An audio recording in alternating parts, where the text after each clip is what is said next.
Yeah, people. Hello. Yeah. Good morning, good afternoon, good evening. Yeah. Good night for those people who are already sleeping. Yeah, my name is Timothy, Timo Starboy, Reality Talk TV. Yeah. So we are streaming on YouTube and Facebook and Twitter. So please share our program. So welcome to my platform. Yeah. So I greet you at your time zone. So we are still insisting that we should disintegrating Nigeria. Let's do it now before it's too late. Let's do it because Nigeria is not working. It's not working. As I'm telling you, we are still insisting on disintegrating Nigeria because Nigeria cannot work. It cannot work. We still stand on our foot. So we need to fight this. We need to fight this battle. So let me quickly show you the video to prove my point. As you can see, right here, you see, this is Nigeria money. See Nigeria money. This is what we are talking about. This is what we are talking about. Nigeria cannot work again. I'm telling you the fact. Let's disintegrate Nigeria now. There's no more one Nigeria. No more one Nigeria. See, this is the money. This is your money. They just shredded the money and dump it in a dumping. See Nigeria money. See your money as they squeeze it. See, this is what we are talking about. And hungry full everywhere. Hungry is all over everywhere. See, they just shredded the money, and whereby the people are suffering, they are hungry. See with your eyes. People are suffering and smiling. There's no food. The whole country is in famine. Look at the bag of money. The bag of money, they dump it. They dump it on the refuse. See, 500,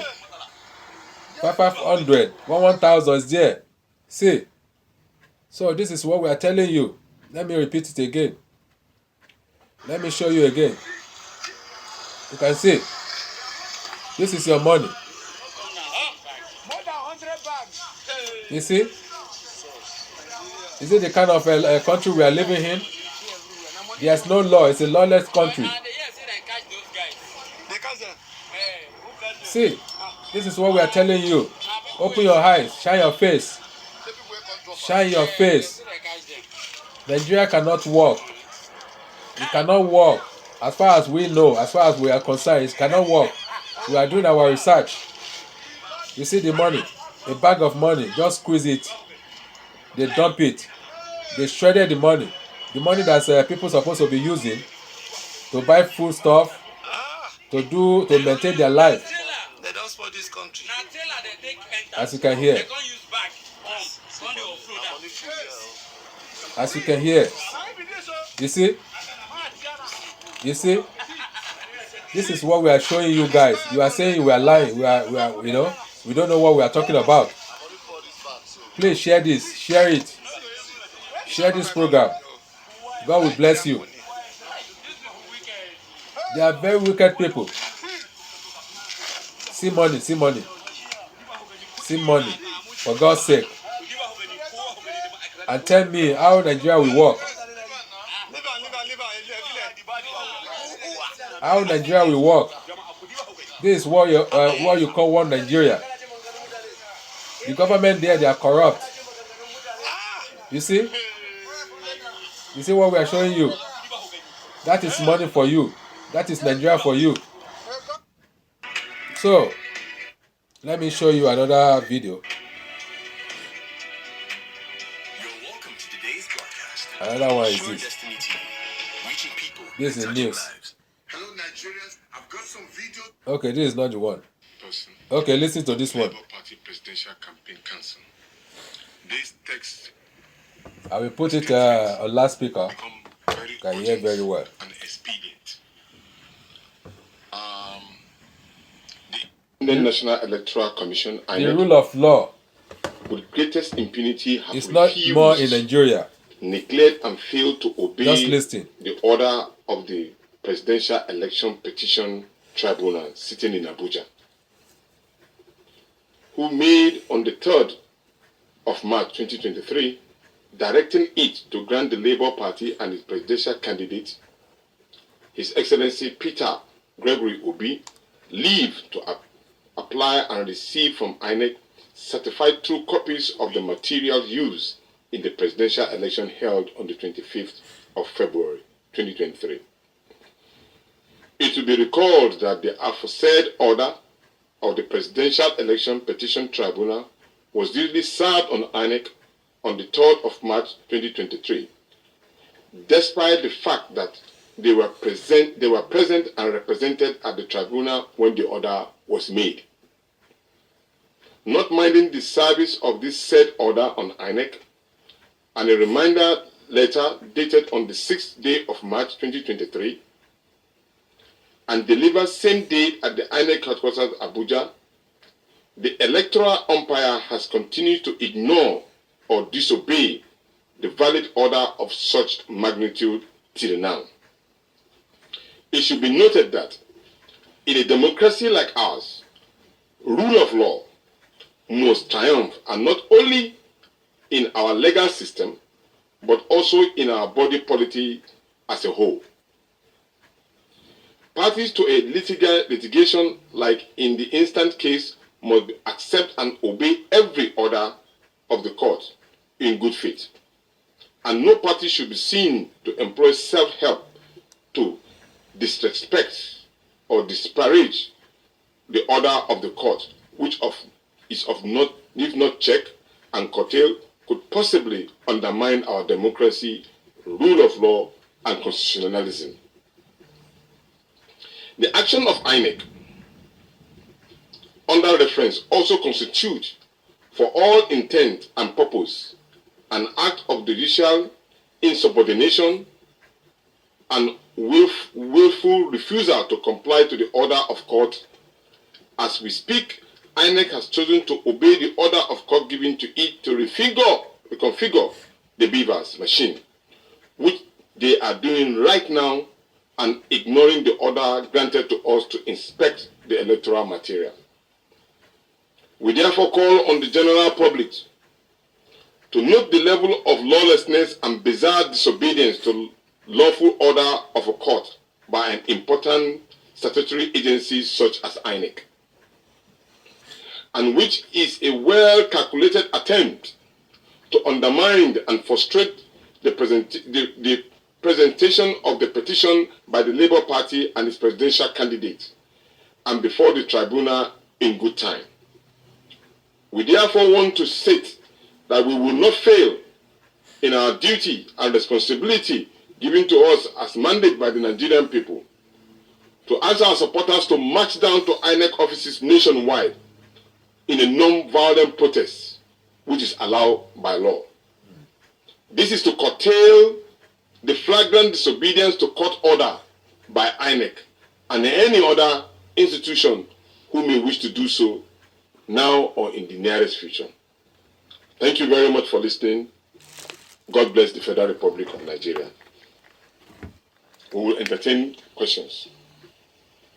And when INEC actually went to court to challenge our position or ask for the order of the court to allow them to reconfigure the BVAS machine, the same request was made at that time. And you remember the judge said that the order has already been given. And so a repeat of that request will be abuse of the court order. In a very democratic society, once an order is being given by a competent jurisdiction of court, it is expected that until that particular order has been respected before they could even listen to INEC. So in other countries, they wouldn't have even listened to INEC at all in the first place. They would have first of all ensure that they carry out the first order given to them before they make another request for another order. That is actually what is supposed to have been obtainable. But unfortunately, in our position, while an order was given and flagrantly disabused and refused to be adhered to, the court still gave them another grant of order on their own request. That, of course, gave them the feeling that they can easily ignore the order of the court. As we speak, INEC has already started configuring the BVAS machine for the 18th of election, the 18th March of election, which is, of course, contradictory. They cannot pick and choose which order they are going to take, because what it simply means is that INEC is picking and choose what it owns. As we speak, leadership of INEC should have been arrested and been jailed for disobeying the court order. That's what you hear. My name is Dr. Yunus Etanko. Listen I'm again. the chief spokesperson of the Labour Party Presidential Campaign Council. A country whereby they cannot obey the rule of law, that is a disaster, That is a jeopardy to the our judiciary system, As a matter of fact, you see this government, they don't even obey the rule of law in the first instance. And that is what we are saying. There's no one Nigeria. The judiciary system is not working the way it's supposed to be. Even your president, that is Muhammadu Buhari, he has been breaking the law. He has been breaking the rule of law in the judiciary system. And now it's INEC turn, to disobey the rule of law. So that means there's no one Nigeria. There's no Nigeria at all. So listen to what we are saying. We should dismantle all these things. We should disenfranchise them, not to be, to be conducting any election again. We should just eradicate all this criminality, this madness. It's supposed to be end with. This is what we stand for. This is what we are agitating for. We don't need all these leaders, all these criminal leaders, these radical leaders, to be teaching us bad things. We are a new generation, and our generation is coming. This is our youth. Their life is at stake. Likewise, our own. We cannot endorse all this kind of bad behavior. We cannot endorse it. We cannot let all these people to ruin our life. This is our life. So, in other words, we should dismantle all these things. We should say no to them. No to all these breaking laws, all this atrocity. It's supposed to be end with. That is what we are telling you. Nigeria cannot work. It cannot work. It doesn't work. This is, it's a criminal act. We need to abolish it. We need to abolish this kind of attitude. If you look at the whole world, now they are, they are maintaining their law, because where there's no law, there's no country. You need to abide by the rule of law. That is what is tangible, what is supposed to be granted, and what we're supposed to be living on. Because if there's no law, everything will be scattered. So, in other words, in order not to be too late for us, so let's dismantle all this kind of attitude. Say no to Nigeria. Say no to one Nigeria. Say no to these criminalities, all these bad leaders. Enough is enough. Enough is enough. Ẹ jẹ́ ká máa lọ lé wa. Ẹ jẹ́ ká máa lọ lé anílé wa tá wà. Yoruba has been existed for the past many decades ago, before they match us together, before the amalgamating things like this, before all this kind of slave trade.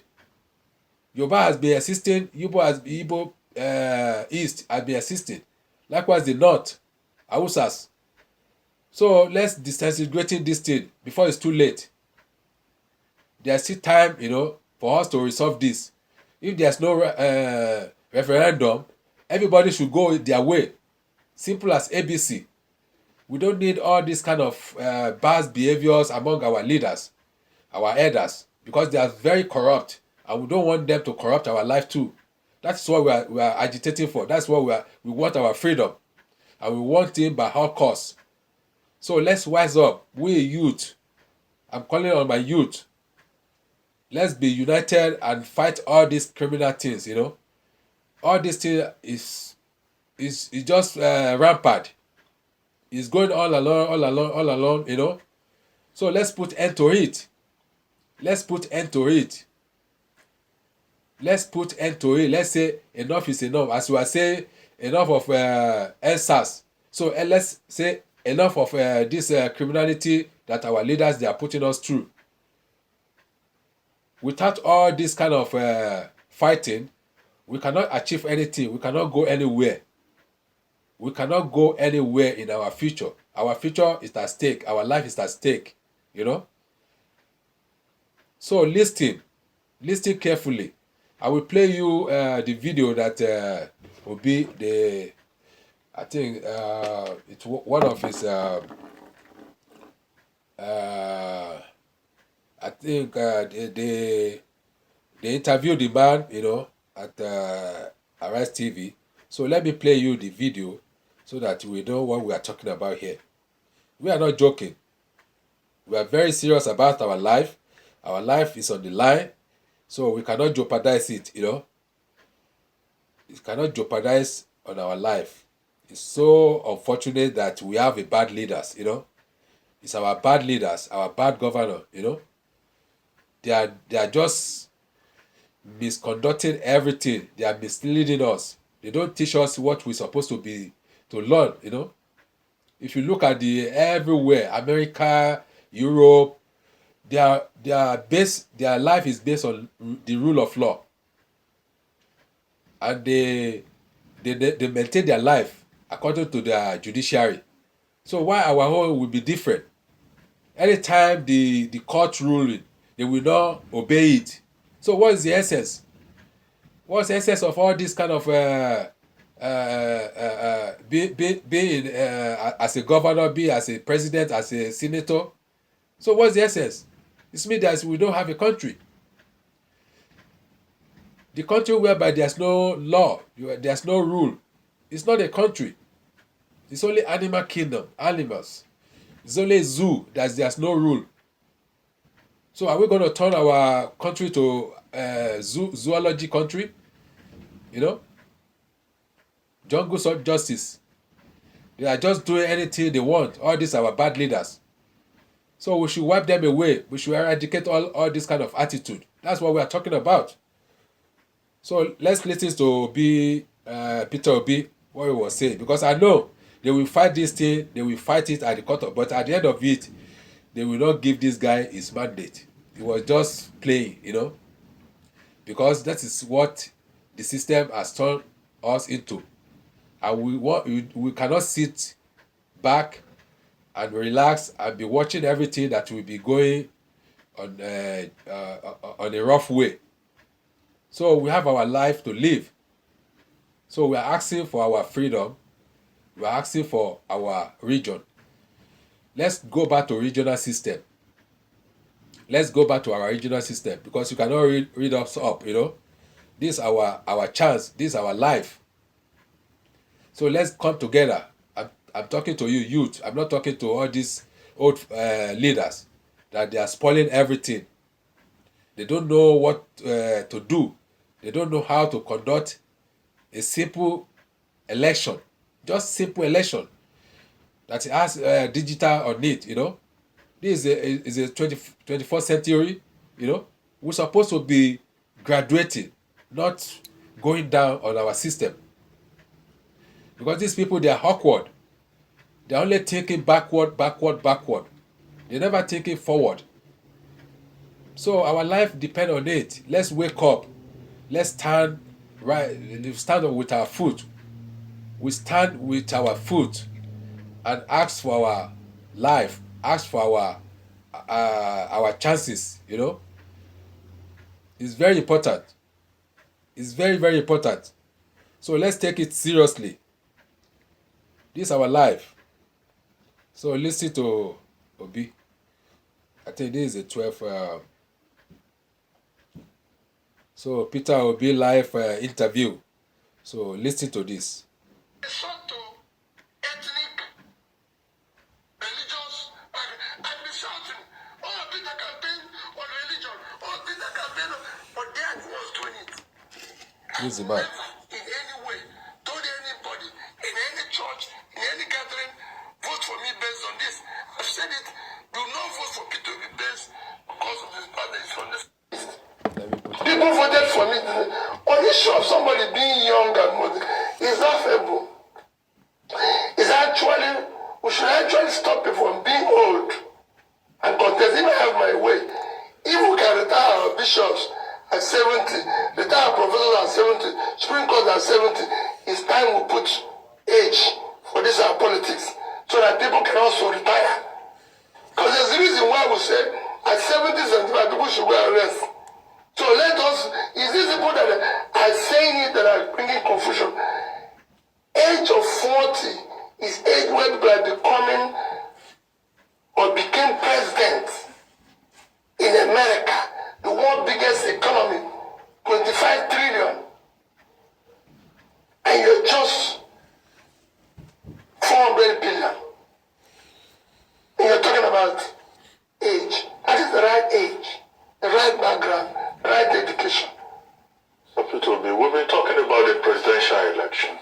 But your party, despite the criticism that you had no structure, you had no representation in the National Assembly, ended up getting into the National Assembly. 6 seats in the Senate, 34 in the...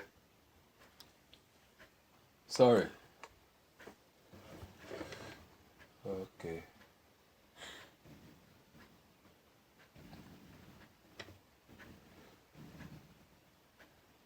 I'm sorry, yo.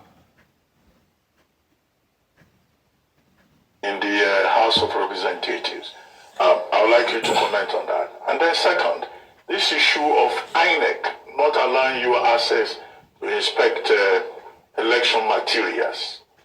Now, Yusuf Tanko, the chief spokesperson of your party, has now served notice that INEC was duly served a CTC copy of the court order on March 3. INEC was reminded on March 6, and that the only option now available to the Labour Party is to picket to INEC offices nationwide in a peaceful protest, he says. But has it also occurred to the party to seek the option of going back to court to make it clear to court that INEC is guilty of contempt, is contemptuous of the court order, or the only measure you want to adopt is that of the peaceful street protest to INEC officers? Those two issues. Thank you, Dr. Abati. We'll apply both. Because you have a situation where you cannot even match. You know, INEC is an institution backed by law. The court have given an order, a ruling. They are not obeying it. Where do we start to build a nation? The most important ingredients of what makes a nation is the rule of law. Yes. And I said it when I was campaigning, that we must govern by rule of law. Women, the biggest contributor to the Western economy today, in terms of GDP, in terms of their growth, is intangible assets called rule of law. The reason why people want to live in America, in Britain, in anything, is not because things are But because if it happens, you can seek redress in court and it will be obeyed. It's because if you call police, it was nothing else. Nothing else. I have somebody who told me an interesting story. Let me play this one to you. You know, this was the time of the PDP. He's come here to argue a couple of times that most of the votes you got in Lagos were also PDP votes. I mean, what do you say about that dichotomy vis-a-vis your own Labour Party candidate in Lagos? Another question I'd like to ask you is this. In this our country where rule of law has been put on the background, that people don't even obey court judgment again, it might sound like a funny question, but in a case where a court judgment gets in your favor, maybe in the Supreme Court, and it's not obeyed, what happens? Because that's the kind of dichotomy and anarchy we've put on the land. And this your newfound friendship with the PDP. Are you people challenging this together? Have you been talking to Alhaji Atiku Abubakar? What have you people been saying to each other? Because both of your vice presidential candidates had a joint press conference together. Well, let me say this. There's no partnership between Labour Party and the PDP. Both of us are challenging a process that is wrong. That is acceptable. The process is wrong, and we're challenging it because we're all participants. It's like there's several people are involved in a competition, and it goes wrong, and they come together and say, it happened. There's so many court challenges all over the world where maybe if you see the abroad where somebody have raped one woman, they went to court, several others who were raped by the same man comes out. They're not acting jointly, but because they have been a victim of the same man. But both of you are saying you won the election. No. Alhaji Atiku Abubakar is saying you won the election. You two are saying you won the election. No problem. That is why we want to check the process. It is not the process that will say who actually rightly received the highest number of rightful votes cast in the said election. Sorry.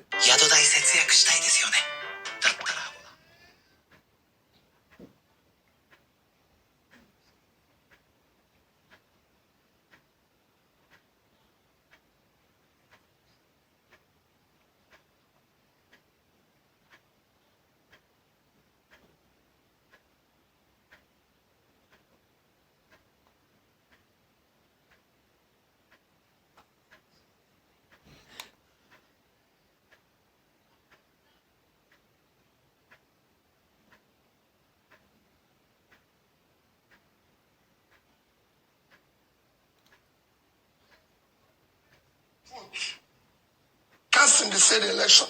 Because what is important is who received the highest number of rightful votes cast in the election and who has the spread. So if we do the right things, this is what we are claiming now is because of the confusion that was deliberately created by INEC. If they had done the right things, we won't be here. Nobody will be arguing.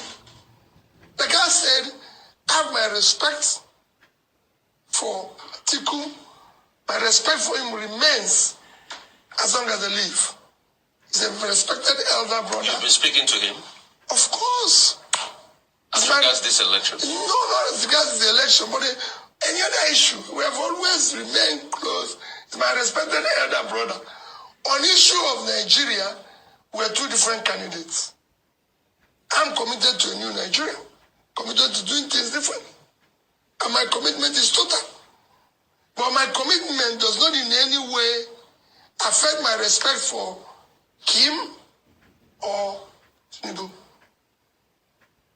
I will remain respectful to them. On issue of Lagos, the Labour candidate in Lagos remains the best candidate. Is through a thorough negotiation from a family that everybody is well known. His educational background, his age, everything is not in question. And he has the right age and the right energy. And I support him 100%. So do I do whoever Labour candidate that will be choosing through the right process. I told you here that we don't have candidates everywhere. We have maybe 5, 6, or 7 candidates, and I support them.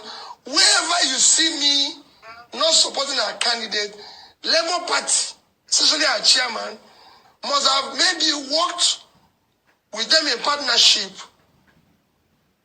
or somehow to be able to achieve what we achieved in the last election. And Labour as an institution is bigger than me.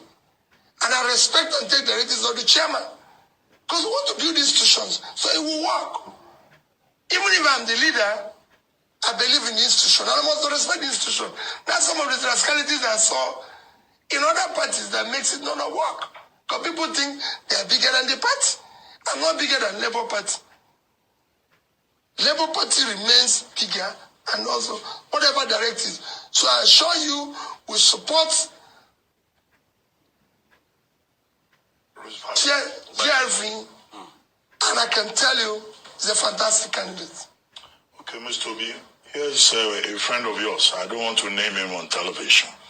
Responding to the point you made about age, maybe you want to clarify that. He says, remind Peter that if he's going by age, at 63 years, he himself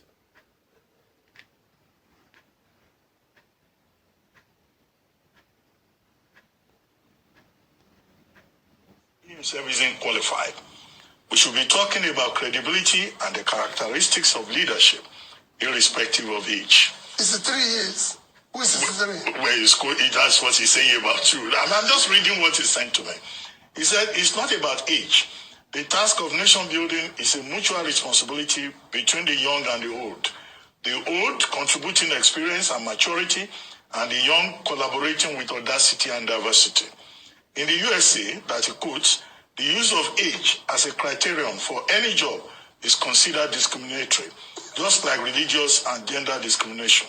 So Peter Obi is out of place using age against his co-contestants. That's what this person said. Remember when I quoted age? I wasn't talking about myself. Remember? Yes, I didn't say so. They asked me that somebody said 40 years is too young for Lagos State. Yeah. That was when I said that people who are talking about age, that is them that are above 75 should actually retire. But let's not compare age in the US and here. Please. Ruben, in the US, life expectancy is 72.5 years. In Nigeria, life expectancy is 64. So at 70, you've actually passed 16 years. Your life expectancy. Yes, we should have gone.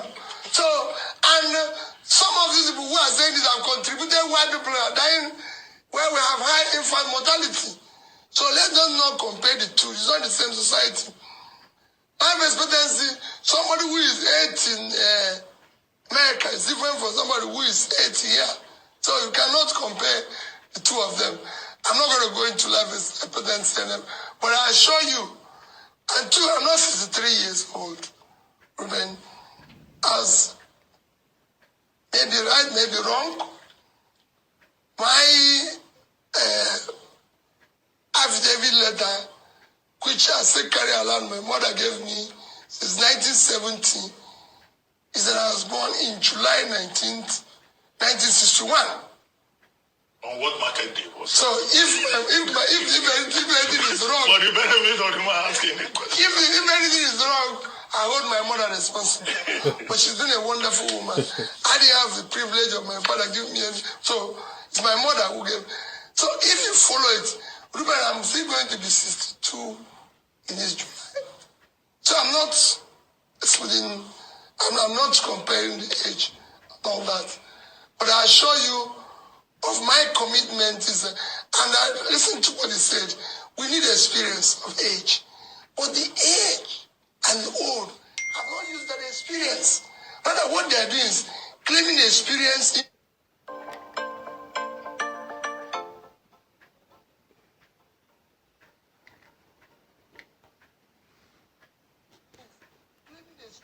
In failure. They've not used it to progress the place. Sorry, Rather, they tell you, commercial. you know, I've been doing this for 30 years. And so what? The place failed. How can you claim experience in failure? If you have been doing it for 30 years and we're in this mess, then you should actually cover yourself in shame. Not saying, I've been around for 20 years. Thereby, it's my entitlement. No. You have to claim entitlement where things are progressing, where things are going well. And that's what it should be. Okay. Now, one of the reasons why the age conversation has come up, particularly with Gbadebo Rodzaivo in Lagos State, is also looking at his political experience. So beyond just his biological age, what some people have said is that he doesn't have that political heritage. He doesn't have that experience in governance and public service.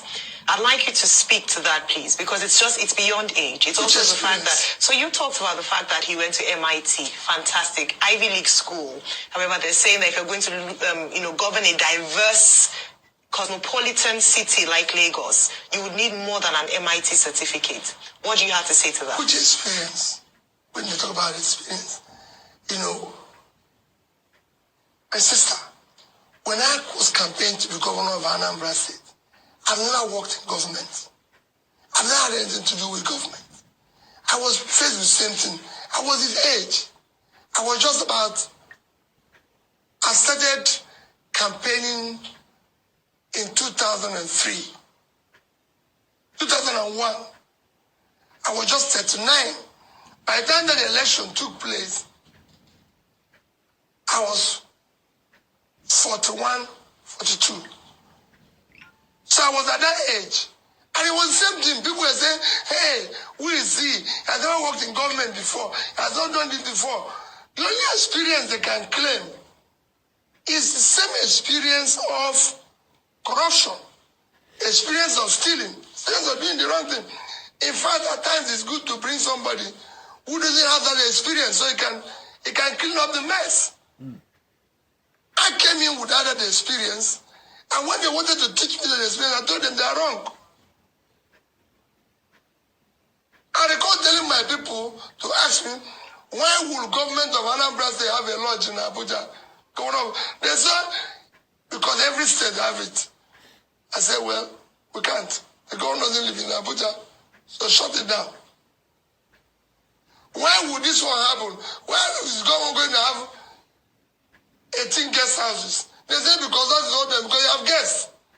These are things we shut down and made us have the money to do the work. So the experience they have is the experience I'm trying to do. That's the structure they're telling you about.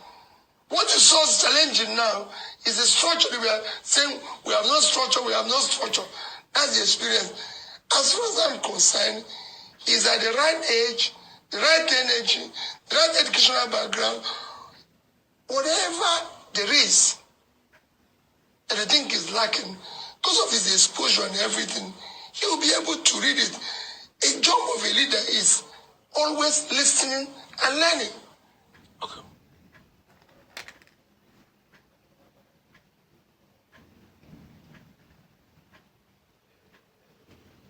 Okay. And I did that, and we succeeded. Listen to the people, do what they want, prove your integrity, and look at your background, where you're coming from. Remember that if you steal, it's going to show in the alumni listen of MIT, and you're not a thief. Okay. Okay, real quickly, so just to get it clear for you, were born in 1961. That means you're going to be 62 this year. Yeah.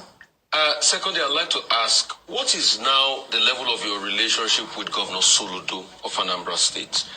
Because we remember the brouhaha about the letter that was written then. We remember all that transpired. And the fact that the words were, oh, you are not prepared, you are probably going to hinder, the Igbo chance and things like that and all of that. And what's your reaction to people that call you an Igbo presidential candidate? I win only 2 states. Eh? I win only 2 states. He said you win only 2 states. Yes, but you've won more than 2 states today and you're challenging further. So what's your reaction to all the things Governor Soludo said there? And what would you like to say to Governor Soludo now if he's watching with all of this that has happened? First is that Governor Soludo remains number one, my respected elder brother. Always. He's my governor. So I respect him as my governor. And I always remember in prayers that he governed the state very well, because at the end of the day, I live in Onitsha. If anything goes wrong, it affects me directly. So I always remember him in my prayers, and I always wish him well. We never had any agreement. His political understanding or his stand does not in any way affect me with family, and will remain family. And I will never in any way make comment, everything. Whatever what he said, like I said when he said it, that he's a professor and a trader. So two of us have different ways of reasoning. You can't expect a professor, a trader, to be thinking like a professor. Neither will a professor, but that's where we are. So there's no problem between the two of us. We are friends, and we remain so. Well, for this... On the other, what you mentioned about the issue of age, I'm not against age. If you're 70 and you're healthy and everything, I only said age should not be used, especially to talk about inexperience. I'm also saying that age at certain times should be used to say you can no longer physically, because the job requires physical energy. I can tell you, go and ask those who know me very well, I used to go travel to London and back here 3 times in a week. I arrive in the morning, come back in the evening, arrive in the morning, come back in the evening. Today it's not possible. I was doing it when I was 30s, up to 40. Today I probably need to break it. So if I get to 70 something, it won't be the same thing. If there's anybody who can move anywhere, I went to not just 36 states when I was campaigning, I went to over.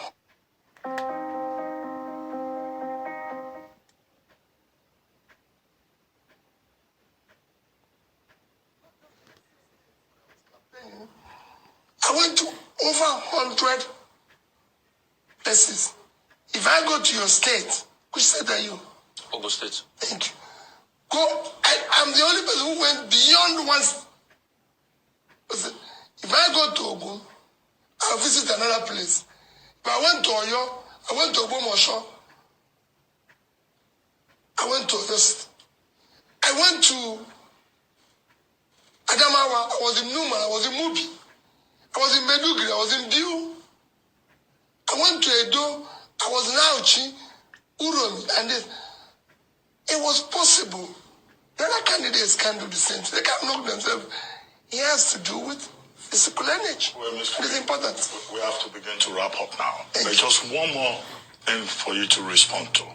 There's something circulating on social media over the weekend that you were a member of the Association for Better Nigeria that supported the annulment of the June 12, 1993 presidential election. And they've been passing it. In fact, if you circulate it, it will say forwarded many times. So were you with Aton Zerebe, who led that movement at that time? In 1993, Ruben, I lived in England. I had nothing to do with politics. I not even, in 1993, my business was between here and the UK. I was living in England with my family. You know, if you want to know, my son was born in 1993, December. I'm going to check his birth certificate. He was in England. Today, go and check it very well. So, my daughter, go and check. There were primary schools in England. They can have little people who are in primary schools in England. And I'm in Nigeria, doing better in Nigeria. Well, my wife lives there. So, who are they living with? So, the people do all sorts of things. I was not involved in politics. Never even voted as at that time. You know, I was actually probably a businessman contributing to building a better Nigeria, involved in supporting Nigerian in different areas. Just like I said, I supported Abiola when he contested because I listened to what he was doing, and I was doing so in my capacity in different ways. And when he failed, especially Ndeko, there's other people who are involved in it, like Rafobia, whom I mentioned, or Leighton and the physical, who will tell you they know me and everything. So I don't know what. So that is what we have, you know. So Nigeria cannot work by youth. So just notice that. Just notice that your life is important. Your life is important. So you have to guide it through, you know. Your freedom is very, very important. So let's ask them our freedom. If they cannot have any solution to this matter, let's disintegrating this. Let's resolve it. You know, let's resolve this problem, because we cannot continue like this rascality behavior from our government. So thank you. Share this program. Share it. I love you all, and God will be with you. Have a wonderful day. Bye.